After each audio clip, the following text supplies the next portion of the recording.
So, hi guys, and welcome to this week's episode of Knowledge Finder EDU. Today, we've got some special guests in the building. One of my favorite interviews, Viden Properties. Hi guys, welcome. How's it going? Good show. Good show, having us. So, Viden Properties help people get into different property ventures, from buy to lets, how to get commercial properties, and they also teach people how they can actually start investing in property and making money in the property industry in different ways. So welcome, pleasure to have you in the building. Pleasure to see the journey, see you man growing and doing your thing and really getting like really big with what you're doing. So for those who don't know, explain a bit about what you do firstly. What is Viden Properties and how did it come about? So, what Viden Properties is pretty similar to what you said. We source buy-to-lets for people, and we also teach people about how to get into property, how to set up their own property investment company, and provide ongoing mentorship. And we pretty much just help people get started, really. Yeah. So we get newbies and we train them. We get people that want to invest and we help them source their property, long story short. If you could tell us a bit about yourselves then and your career journey, how it all started, how did the Viden Properties come about? So we went to university, but after university we set up a recruitment company, and it was a bit during actually. Set up a recruitment company where we was recruiting delivery drivers for Yodel, DX, DPD, all the parcel providers. Mm-hmm. And after that, we continued to network with other business owners and we pretty much stumbled into property, really. The idea come from, seeing people using unorthodox strategies in property, like sourcing, like rent to rent. And then when we looked at that, I was like, wow, you can get involved in property without going the traditional route of getting a 9 to 5, saving up a deposit. Because we've always been entrepreneurs. So that route never wasn't attracted to us. So when we heard that they can go through different loopholes, we was like, no, we might as well do it that way. And then we obviously got a mentor and someone that helped us understand the different scenarios and different things that you can do. Yeah. And then once you start actioning it, took off from there. Cool. So how long have you been doing it so far then? How long? It's probably about 5 years now. 5 years. So we're going good. And where do people find you? How do they even know about you? So a lot of our marketing channels is mainly Instagram, Snapchat, social media, and we spend a lot of money on digital marketing to put ourselves out there. Yeah, but to be fair, but even before we started using social media, we was known in people that are actually interested in property because we'll go to a lot of networking events. So people to this day will come to us like, oh, I saw it this event, I saw it that event. Because we'll go out our way to go to events 2-3 times a week even. But then when Corona hit, that's when we had to properly slow that down. So only the last few years, I would say, people started to recognize us through social media because we were kind of left with no choice but to go online. It helped a lot. I feel like even though the pandemic had a lot of downs, I feel like that's one of the biggest positives of it because that encouraged us to be online more, start making videos and whatnot. Yeah, it helped a lot. I'm with you. So how have you found then the whole COVID thing for business in general? Has it been a blessing in disguise or has it been... I would say, it has been a blessing in disguise, but in reality, whether there was COVID or not COVID, we were going to adapt. So if there was no COVID and we're still going in person, we're smashing it anyway.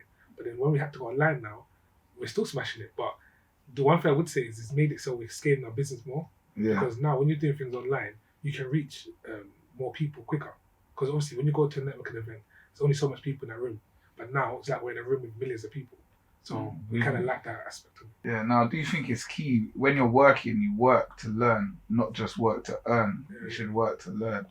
Definitely. Because I remember that feeling though, but like you're making money, but there's no value in the day. Your brain's not really used. You're just doing that to me, it's like a mental prison because even though I was making money, it was like, this is boring. Do you know what I'm saying? I just feel like you're stagnating in your life. It's like you're just making money, paying bills, working. It's like there's no purpose in it. That's why I like the training so much because like even though you make money from it, seeing someone learn and go and start doing their thing and start making money properly is like it's rewarding.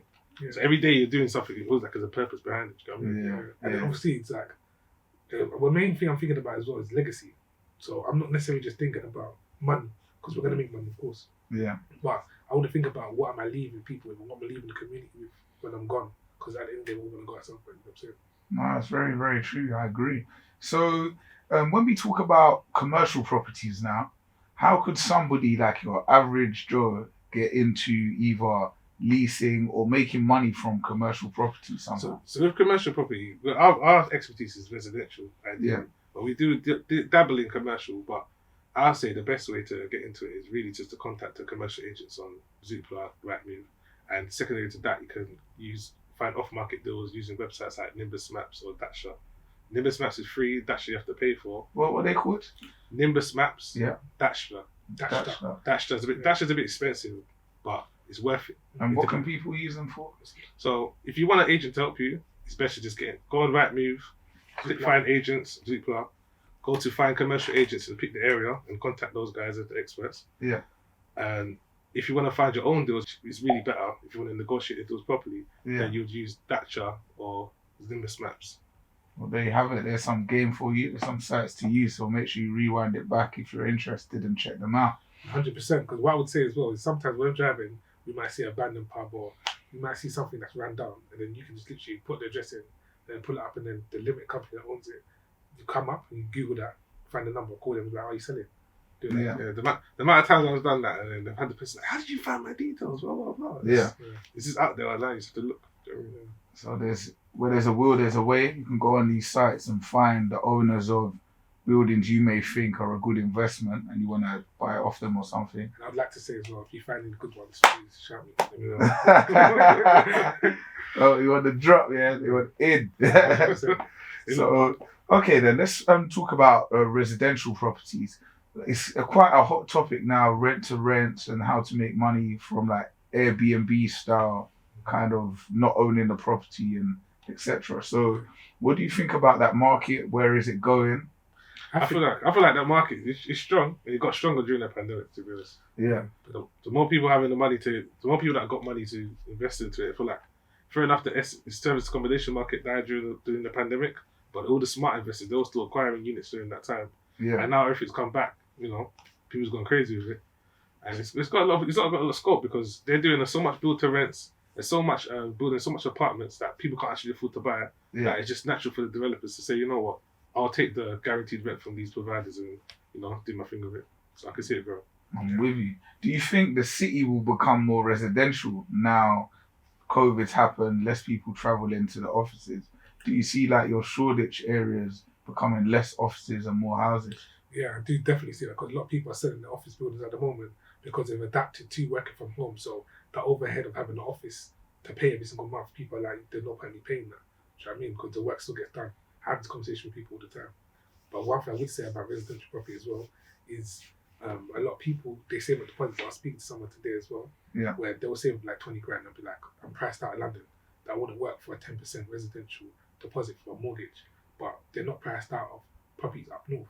So a lot of people are moving to up north or acquiring properties to rent out up north because it's cheaper. And the model that we pretty much offer to our clients are properties that are stable buy-to-lets, with purchase price between 90 to 150k. So we've got the perfect towns, perfect locations that we fully vetted, which we present to our investors. Oh, yeah. What add on to what you said about how where you see the residential space going, I see an article the other day about John Lewis. I can't remember exactly how much homes he was going to produce, but there's big companies get involved in the build to rent sector, and they're just going to produce more and more homes, so you can see it moving. And Boris Johnson allowing permitted development rights towards commercial to residential units. That's make it so there's even less office spaces and more residential units. Mm-hmm. So say I've got, 25k right now, and I'll come to you guys tomorrow. What programs would you offer me right now? So I wouldn't necessarily offer the program. It will more be what your long-term goals are. Say I want to invest this money in property. I want a rental property or something like that. What would be? So how our process works is, if you have a mortgage, then we pretty much make sure you got your agreement in principle, and we'll figure out exactly what your criteria is as far as what towns you'd be willing to invest in, exactly how much you'd like to spend on the property, whether you'd be willing to do a refurb or not, what returns do you expect, and at that point we'll either put you over to our mortgage advisor if you don't have the mortgage, or just pretty much start producing with results. Yeah. And that's pretty much a long story short how we work. Yeah. Okay, that's definitely interesting. And say if I had larger amount of cash, say I've got 250 I want to invest, and I don't want to buy one property outright. I want to buy a couple at one time, or maybe a larger building. Could I come to you guys to do that? You can, but you know what it is? That's why I keep going into what your long-term goals are. Because depending, because what we offer primarily is stable buy-to-lets, where it's like you've got your business or your 9 to 5 that's earning your income, and you're saying to yourself, you know what, I've got this pot of cash there, I just want to buy a house to rent out. That's our bread and butter. But at the same time, if your long-term goal is to build up more cash flow, and you know, the lenders see you as favourable, it might make sense to go and buy a HMO, where you're going to get a big. Fair enough, it's more hands-on, but you get a bigger cash flow. And there's also people that want to use the strategy, buy refurbish, refinance, and do flips.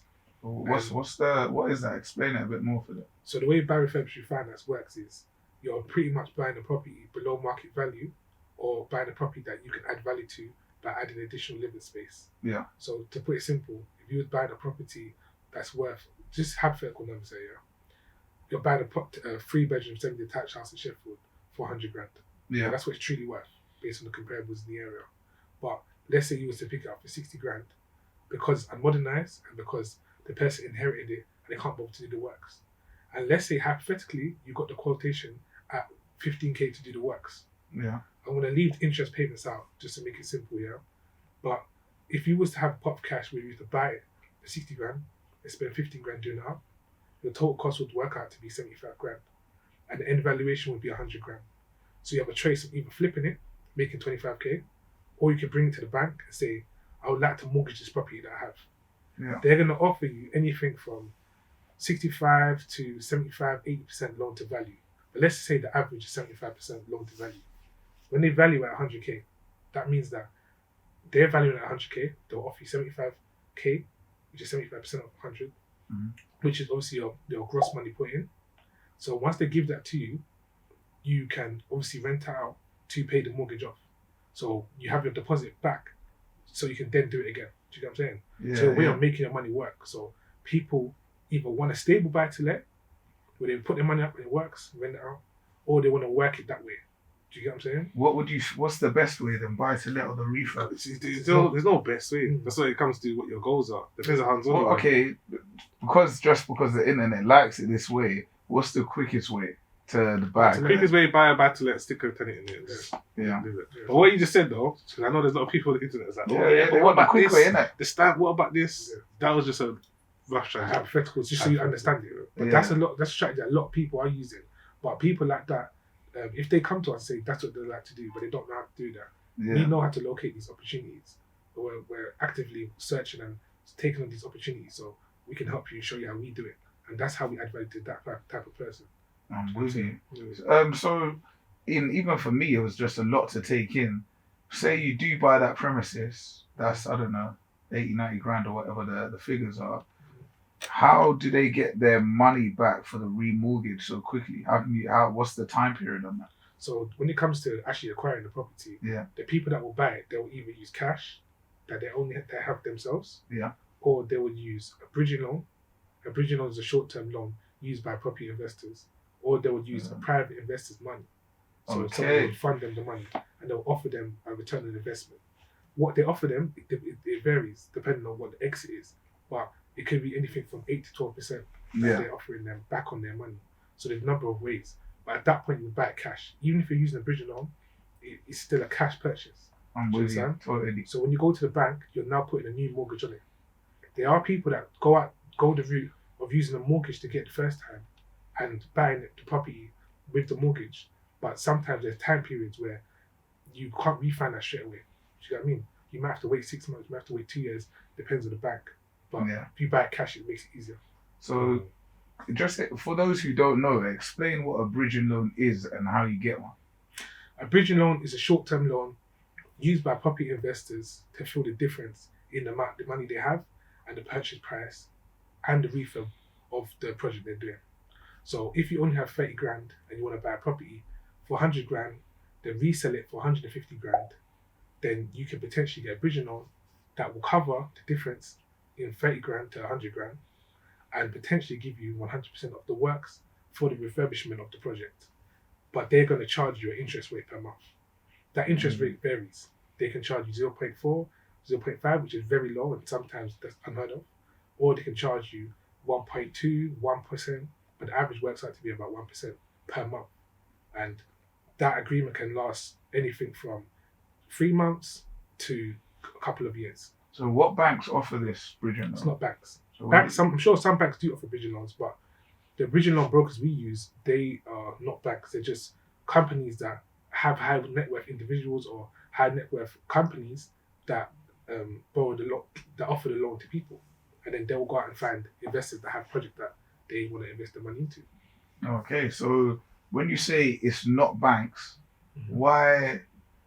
How would what I'm trying to find out is how would the average Joe know about this? Then is this something a bank would never tell them, advise them to do, or I wouldn't say a bank would never advise you to do it, but you just contact a bridging loan broker. So it's as simple as going on Google and finding out, really. But what would be better would be to get a recommendation from someone that's already used someone that's experienced. Yeah. We can offer. Because you can go wrong, you can go left. You can go Yeah. get a bridging loan broker that gives you a lender. That's that's not on your side. yeah, If your project doesn't go how you want it to go, you don't want a lender that's just not going to be flexible and work with you and try and repossess your property. You want a lender that's going to give you the extension that you need or be able to work with you. So yeah, really that's a just good point. either just get a recommendation. Yeah. Get in contact with us. Also, I would say as well, Yeah. is the way you might think, oh, what are they getting at? Mhm. They're making the interest payment per month, so that's profit for them, and they put a first charge on the property. So if you were to not pay them, they put a charge on the property you're buying. So if you say, oh, you're not paying them, we're like, okay, cool, they just take it off you. Yeah, so that's what I meant about working with a lender that doesn't want to take it off you. They want to make you. They're happy to get the money for the interest, not trying to take your property off you. So- Also, sorry, to cut you as well. So what it is as well is they wouldn't just give you the money for any project. Yeah, they're not going to be like, oh, take the money, whatever project you want to buy, take whatever money. They assess it and then they risk it. So they'll check whether it makes sense or not. Do you know what I'm saying? Yeah, I'm with you. Okay, so that's bridging loans. Let's talk about what you said, the actual overall experience. Have you ever had some crazy experiences with lenders or anything like that yourself? No Thank horror God. stories. Thank God, no, because we go off recommendations. So we Yeah. work with people that are, they're flexible. They're happy to work with us. They're not sharks trying to take our properties. So we've never had any horror stories, thank God. But we've heard the worst. Because with us, we're very big on getting education and know what you're doing. Like we don't just step in and start doing. We want to educate ourselves, and that's what we've been doing. So that's why we've been able to do so well. We're very calculated. Yeah. So That's key really piece of careful. advice for anything you're doing, get the education first. I know a lot of people want to jump on stuff, whether it be trading, different type of investments, but they don't want to hit the books. So don't forget you got to hit the books. There's no, whatever it may be, YouTube, online courses, there's no bypassing that part of anything I've done anyway. I don't know. I don't think there is any business where you can get around the technicals of the business. 100%. So on the flip side then, what's been some of the best stories that you've had so far with your clients? I'll say some of the best stories, to be honest, it's the results that the people that attend my training produce. So when they come and say, you meet someone and you say to them, look, we're going to do X, Y, Z.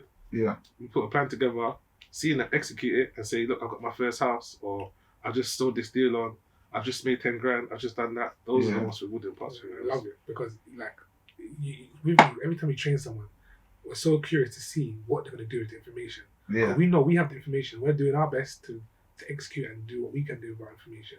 Yeah. And then when we give it to somebody else, most of the time they always do different things, whether they set up successful deal sourcing companies, whether they build a portfolio with little to no money, or whether they're even 19-year-old. We trained them a few months ago, and they're one of the ones where they come, they learn, and then after that we've helped them make their plan. They've gone off and done their thing. We contact them, catch up with them a couple months later, and I'm like, oh, how's it going? Oh yeah, we just sold 14 deals to an investor, rent-to-rent deals, £2,000 a pop. Thank you, Carlton. And they're only 19 years old. So stuff like that makes you think, wow, like, I'm so proud of you. You know what I'm saying? Teaching the students to start getting more dough than you like the next week by the size of it. What the hell? I need to sign up to this course as well. So you've got a course coming out. Do you have a title for it yet? So not necessarily. We haven't decided on the title. But we're basically going to restructure and make everything more online. And we're still going to do the in-person events, but make it so it's more scalable and more people can have access to the information.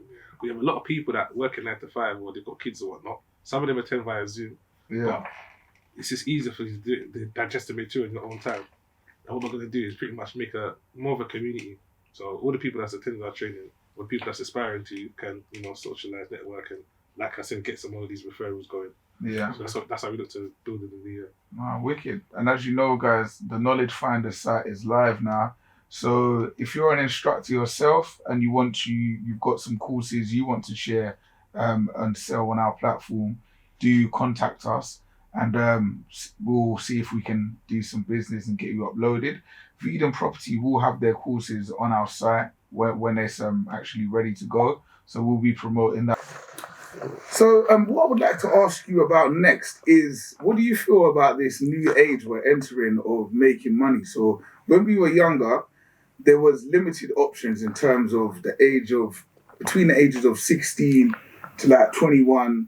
You could do up retail, you could do a couple bits and bobs. Yeah. But I personally didn't feel that there was many options that could earn you over 10 quid an hour, I don't think, at that time. But now, there's guys that are like making a bill a day on Uber, just jumping on a scooter and doing deliveries, and they make a bill a day. Yeah. And at that young age, that's a lane. You know what I mean? Sure, 100%. You know, I feel like things have been more accessible now. So even back in the day, a lot of the ways that people make money nowadays was available back then, but it was just less accessible.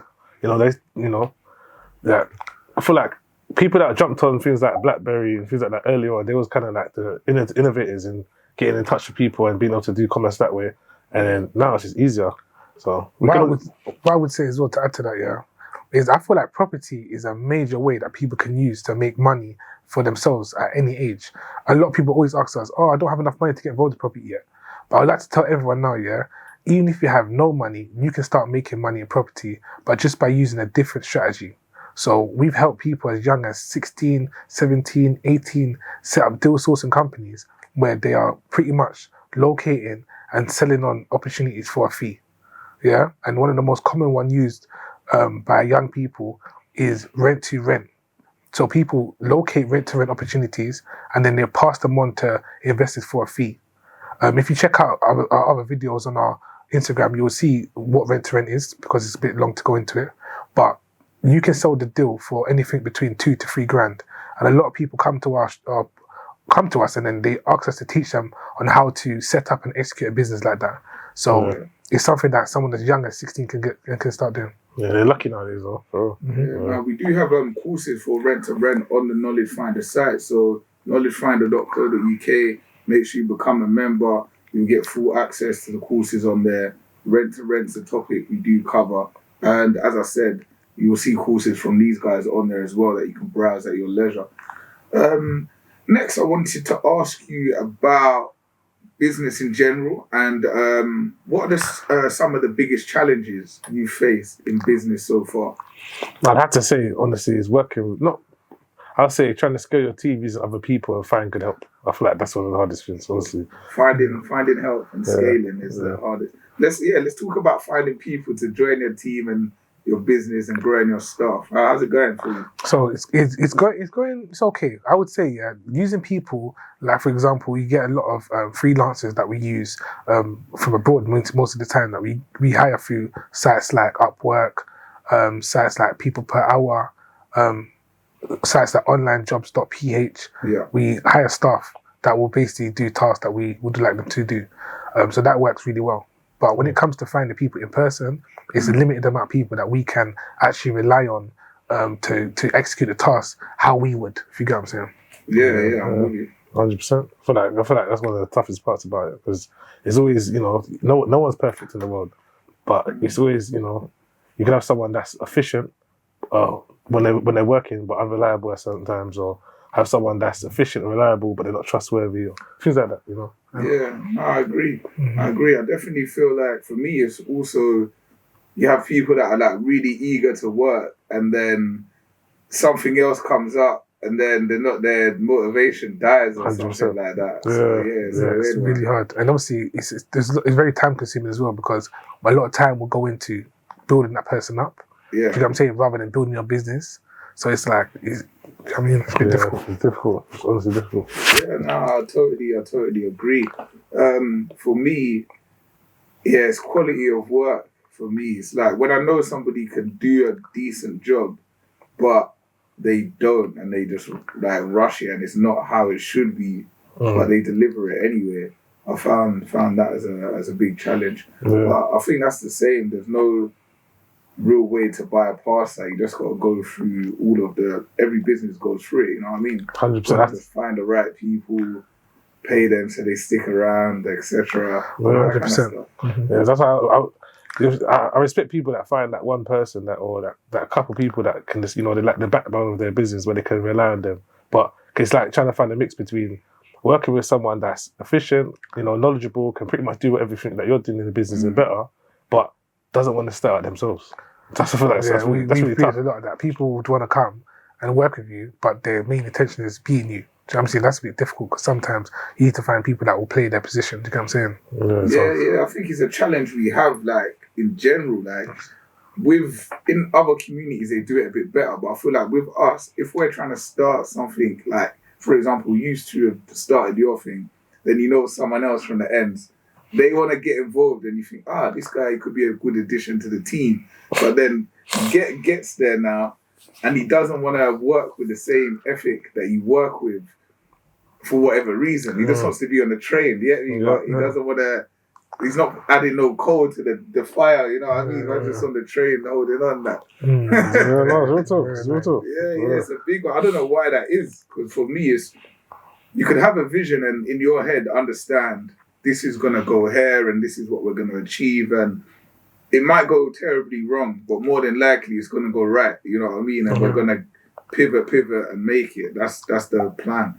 But a lot of people, they don't see it like that. Yeah. So I feel that in the initial stages of something, it's kind of hard to get good people, because the good people, like, it's hard to get them heavily invested in something until they can already see it popping up. Exactly. Exactly. No, 100%. 100%. And that's one of the major problems, to be honest. But that's why, to be honest with you, I'm comfortable with just working, as like I can't say, with people on an ad hoc basis, and working with companies where it's like you're doing your thing, I'm doing what I'm doing, and then we work together when our interests align. I'm big on that. I feel that's a good way to compromise, to be honest. Yeah, no, I agree. Yeah. And one thing I want to touch on as well, when it comes to people setting up businesses, is creating a business plan. And I know you didn't ask that question, but we needed to talk about that, because a lot of people, when they're starting businesses, they don't like to create a plan. They just like to go in there head first. And fair enough, that's okay to get started, but sometimes you need to be a bit more calculated than that.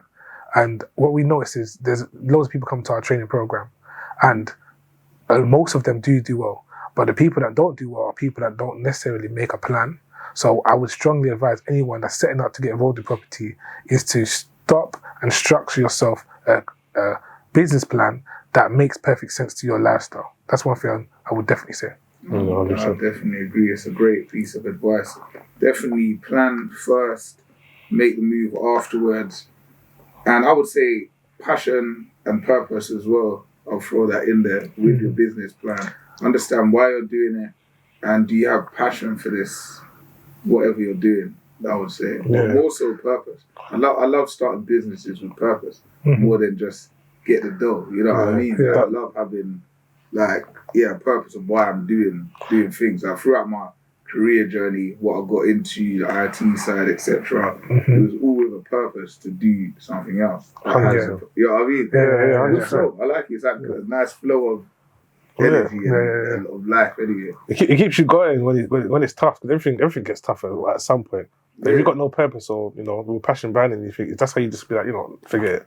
And one of the things I want to touch on as well, is the reason why we got involved in property in the first place is because it's scalable. There's a lot to it. There's so many different things that you can do in property, and has a high ceiling. It doesn't really have a ceiling, to be honest with you. So it's really good.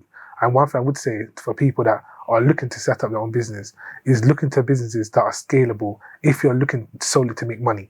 So if you don't have a passion and you're thinking, I want to have my own business to have my own money, look at the scalability of your business, meaning how much sales you can make per day, per month. And when I say sales you can make, I'm talking about realistically make, if you get what I'm saying. It's a great piece of advice. Again, I will also say is, if your plan is to start a business, do you want to stand in a shop front? And that could be in any realm, whether it's a restaurant business, whether it's clothing, whatever the case is. Do you want a business which requires you to be in one location all the time? I would definitely think about that, because I think a lot of people start businesses and then don't think about the logistics. Like, say they got a clothing brand, for example. They think, I want to shop, or I just want to do it online. But either way you do it, you're gonna be physically required to go out and market your stuff somehow. Sometime at the beginning stages, you know what I mean? Until you got online popping off, you're gonna need to be out there marketing, etc. You may not need to have an actual store, but some people take that route, like market stores or when they're starting out. So all of those things is, you got to think about it from much earlier on, your delivery process, all of that, how's your orders getting fulfilled, like we were discussing earlier. Think about it from the jump. Then you can kind of like allocate your time correctly and your targets. 100%. You know what, that book that I mentioned, the E-Myth, that's exactly what they talk about. They talk about the difference between the business owner and the technician. Because a lot of people, let's say, for instance, not knocking anyone that has this type of business, but if you do hair, just because you do hair well doesn't mean that you're able to have a salon, for example. Because you might think, okay, you're making good money doing hair or doing eyelashes or whatever, but when it comes to running the business of it, it might not work, it might not be as scalable or make sense once you actually go and do it properly. So you can't be the best hairdresser doing the hair and running the shop. Exactly. And I think another thing is, one of the reasons why our business is doing so well is because we understand the power of marketing. I think marketing is really important, and a lot of businesses overlook that. Do you get what I'm saying? Because I can see it from a mile. If I look at a business, I can tell whether the business is going to do well or going to fail based on their branding and their marketing. So anytime we speak to business owners, and I speak to a lot, I always ask them, how do you market your business and how much do you put aside to market? And if that number is 0 and you don't know how you market your business, then you don't really have a business at that point. You're just basically doing word of mouth until the word of mouth runs out. Do you know what I mean? So it's important still. I feel like it's important for a lot of music artists as well. I see a lot of music artists make music and it's top quality, but they don't have a marketing budget behind it.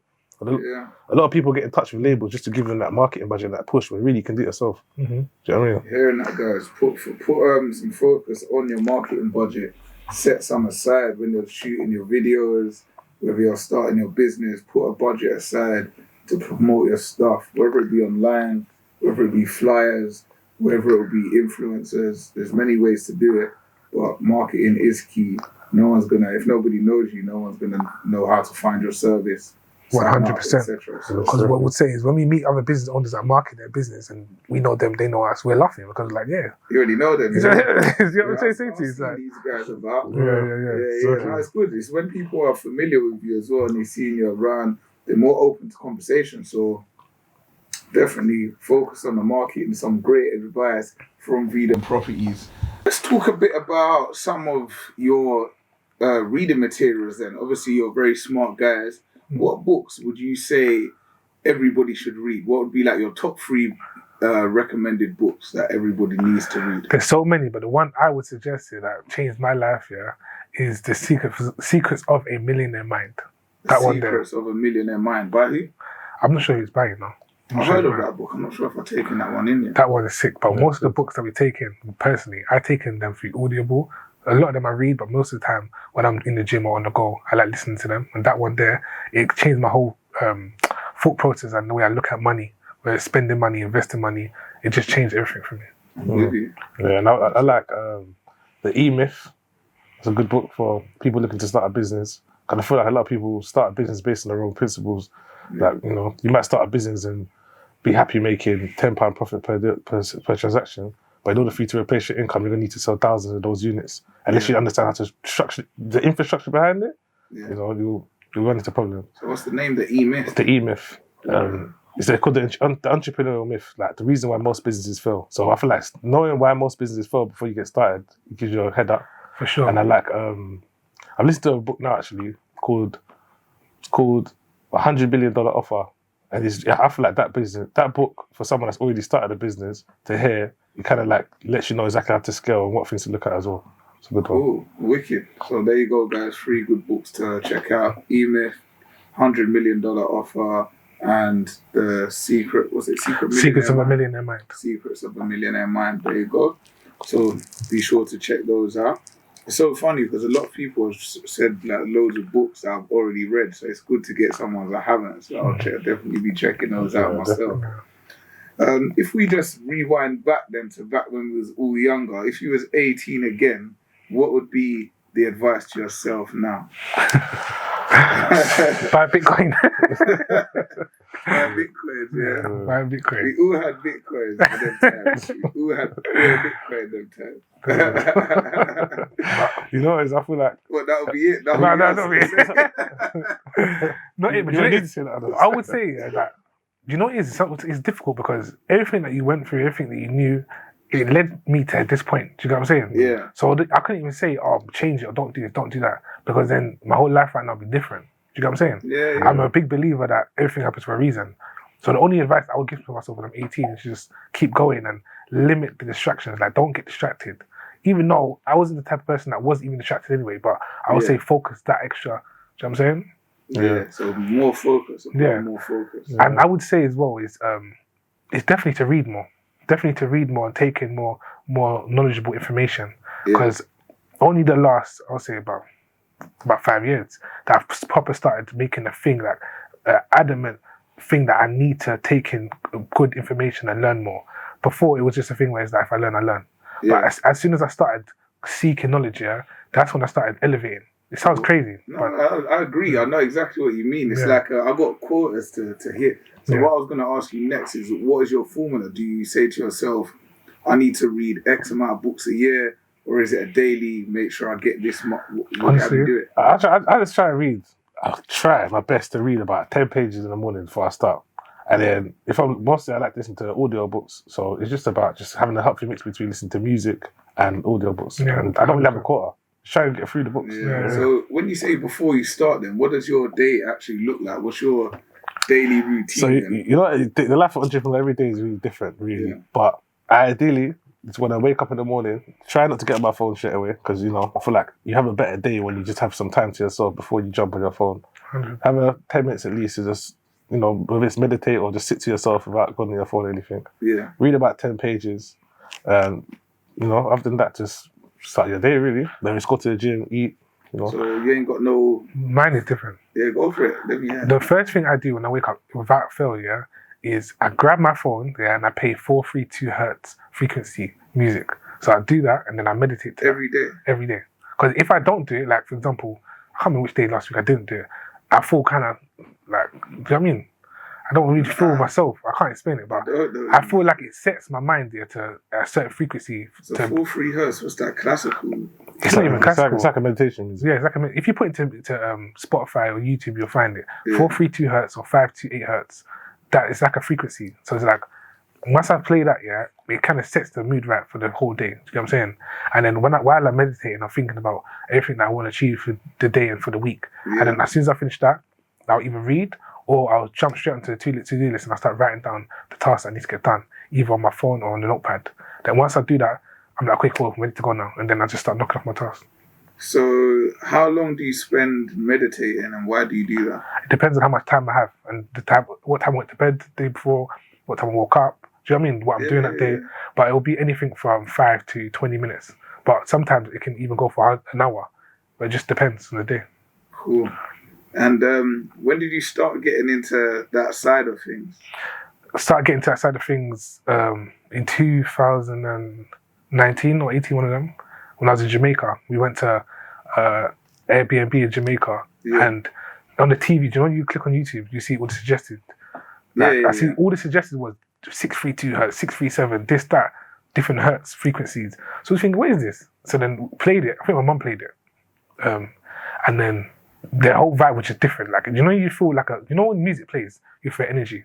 Yeah, of course. But that energy for that frequency was like, wow. Like, you know, you feel so calm and relaxing. Yeah. So I was like, different frequencies that like trigger different things. So a lot of people like the classical music and whatnot. And just think about it, if you hear 808s and drilling and whatever, you automatically like your mood is down. Do you know what I mean? 100%. But if you listen to, like, you was in Jamaica, so you already know, if you listen to loads of reggae or like Bob Marley, certain frequencies with the real instruments, when they're playing that live instruments, blah, blah, blah, and on the beats, it's not like computerized stuff, you automatically see the difference. But you can just like look at the situation. If you look at a London club playing like, you know, what we listen to now and enjoy, and then you go to a Yardie rave and they're playing like not just the hard body dance, but more of like the warm up tunes. Everyone's in a good vibes and the frequency's different. You know what I'm saying? And it's just because of the tunes. You could have the same crowd, but if you play those tunes, you see the room kind of. 100%. It's a whole different atmosphere. Isn't it? I think it's a bigger thing than what people normally. It's deeper than people think. Yeah, definitely. I would say, go and research it yourself, like the different frequencies that are in the music today and how it affects your mood. Like it's more than I can't give you that game yet. Maybe I have to invite someone in that can. You know what I'm saying? But there's a lot to that topic. It's very interesting. Have you seen that? They've done a study on water. So they do like, you know, the effects of water on rice. So they had like a study where they'll get 3 pots of rice, 1 pot of rice, they'll say good things to you. Another pot of rice, they'll say negative things to you, and another pot of rice they'll ignore. And then the one that they ignored and the one that they said negative things to actually rotted quicker than the one that they was positive. That's principle for me. People always ask me like why I'm always so like positive and always so like you know how I move. They always ask me. It's because for me, I literally believe I control my day for that reason. I like positive people around me. I think in a positive way. I try and operate more time, and I'm always like I do the affirmation stuff, and I like that kind of stuff. You know what I mean? Because I feel like you set your own, you're the artist of your own thing. You know what I mean? Your own map or whatever, your own blueprint, whatever you're telling, law of attraction, whatever you're saying, whatever you're thinking, you're putting it out there. You get me? So even if people are like talking the talk, but they're not walking the walk, or they're just talking, but in their head they got bad thoughts or negative, or instead of focusing on themselves, they focus on the other people or whatever. You see that like play out in their life. 100%. So there's people that are like more focused and also positive people and moving like on their focus on themselves and just do their thing, a positive thing. It kind of works out for them. Like you guys, man, I know you for a while now, and the journey, I always known you, man, to get dough, but I've always also known you, man, to be positive people, you know what I'm saying? And I think a lot of people focus on other people too much and negative things. Whether it's like close to them or whether it's someone else's business. Like the amount of stuff I see on the gram and that, it's insane. And a lot of people, I'm realizing, for me it's insane, but for a lot of other people, it's like entertainment stuff. But to me, it's like a lot of negative stuff, or like, and no disrespect to the people that are like reality people, but I don't really care who this one's dating and that one's dating, or this one said this about, you know what I'm saying, the negativity. If someone's making some dough, I got my ears open. Said some game, I got my ears open. But I've always say, you are like the environment you're in and your own mind. It's all like you know what I'm saying? 100%. For real, man. I wanted to give another book actually. There's one book called Reality Transurfing. That he talks about that. It's a big book. And it goes deep into what you just said. So you should definitely check that one out. Do you know who wrote it? I can't remember the guy's name. He's Russian. I can't pronounce his name, but it's called Reality Transurfing. Reality Transurfing. I'm going to check that Transurfing. Transurfing. Yeah. Cool. Good one. I'll check it out still. I'll definitely check it out when I watch it back.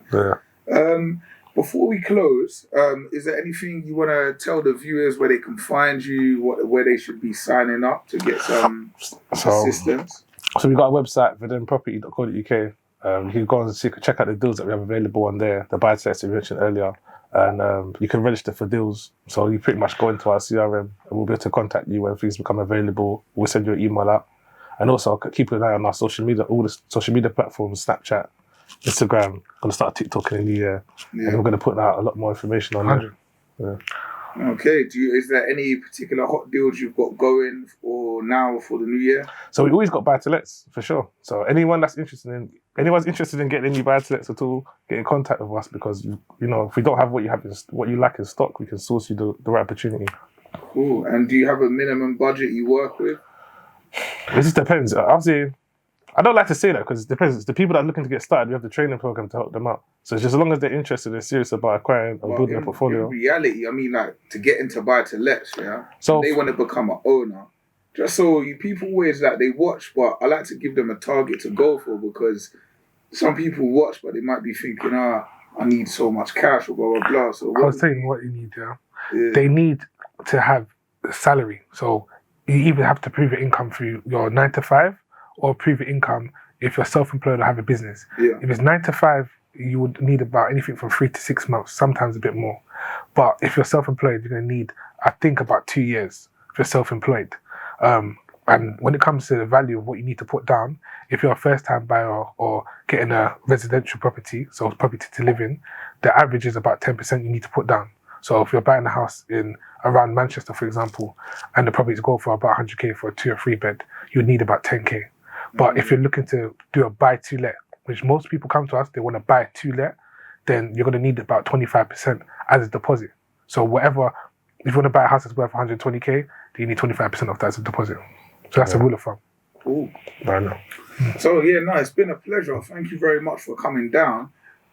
Just one more time before you go. Social media, what's your Instagram? Viden Properties.